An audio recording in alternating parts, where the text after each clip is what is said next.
How to use second person pronouns Nnochi in sentences in Igbo. You, your, and the yours. Igbo, English.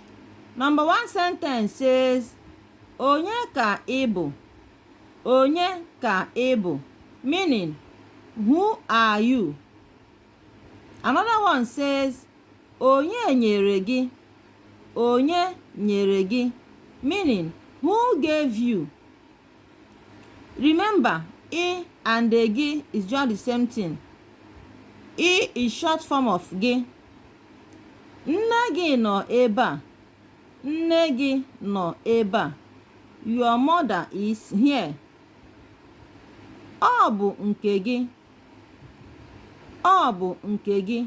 Meaning, it is yours. When you hear nke means possession, something that belongs to you.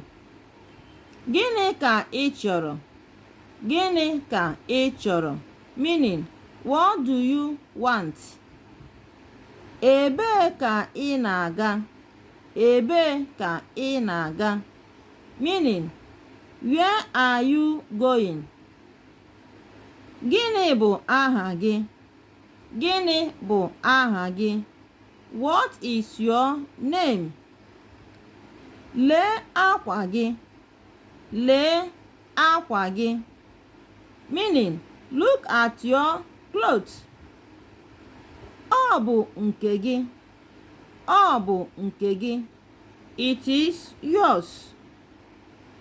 Gị bịa ebe a. Gị bịa ebe a. You come here.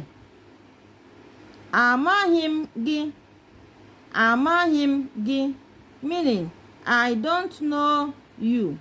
Remember, we use red marker to mark all the second person pronouns, both in Igbo and English, for easy understanding.